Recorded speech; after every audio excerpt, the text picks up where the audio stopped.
and welcome to another episode of the Adrienne Ross Show, where sports and culture connect. Well, I was surprised. I didn't see it coming. Last night, during the live stream of the second Elite Eight game, it was UConn versus USC.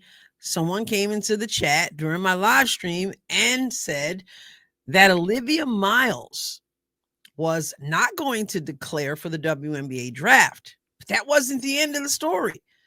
Person then said she's entering the transfer portal.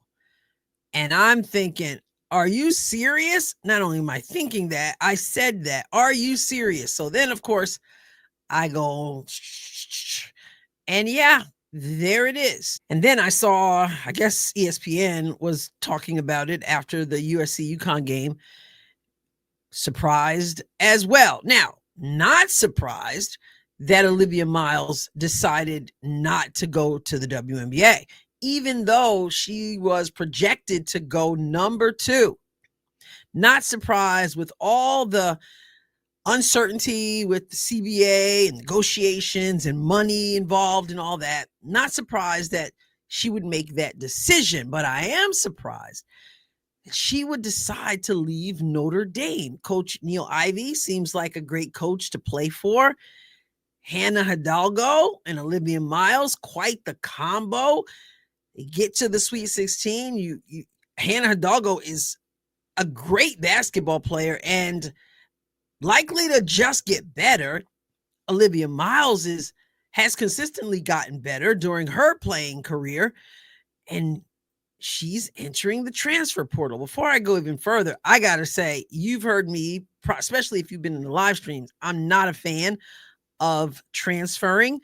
I am of the mind that unless there are extenuating circumstances, people should not be hopping around from school to school. I'll put it that way. I'm also not a big fan of the whole NIL stuff. So, call it old school, call it whatever you want, but there's something to be said for honoring your commitments. And unless there's extenuating circumstances, I'm not talking necessarily about Olivia Miles, because I don't know why she's decided to transfer. I have no idea. So I don't know, but I'm just not a big fan of it.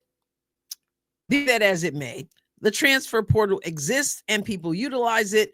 And Olivia Miles has utilized it, which is interesting because she had this to say after the loss to TCU. So we're going to go over to CBSSports.com. The title is Women's Basketball Transfer Portal. Notre Dame's Olivia Miles makes bold move to forego WNBA draft per report. Miles, the projected number 2 overall pick in 2025 draft, has chosen to enter the portal instead.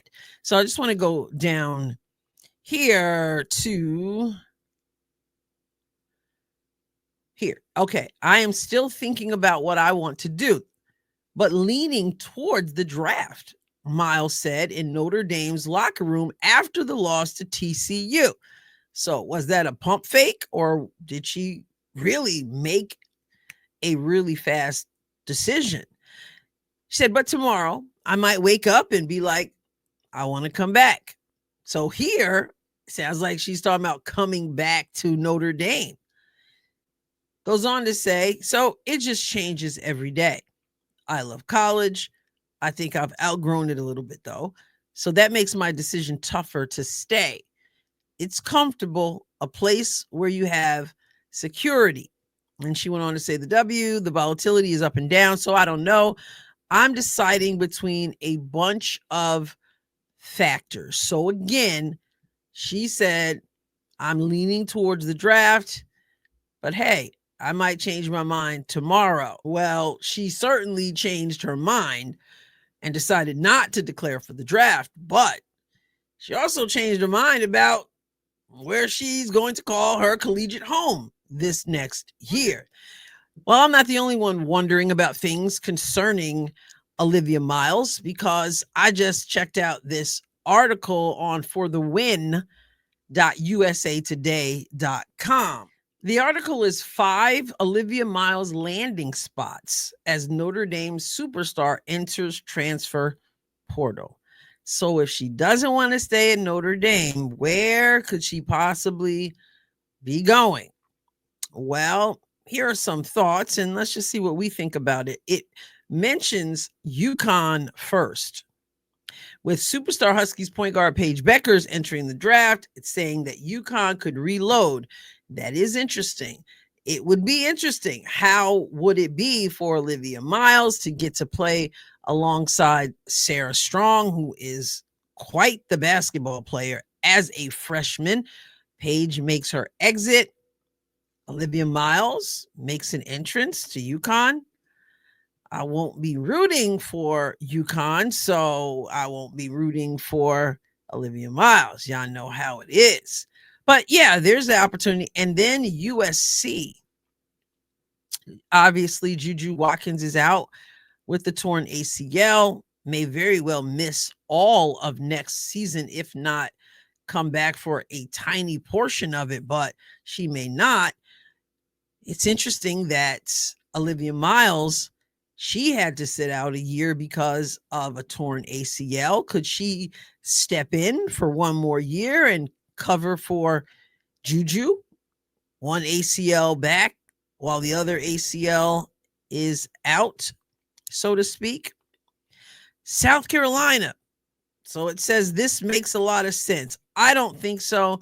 Dawn Staley really develops bigs, not so much guards.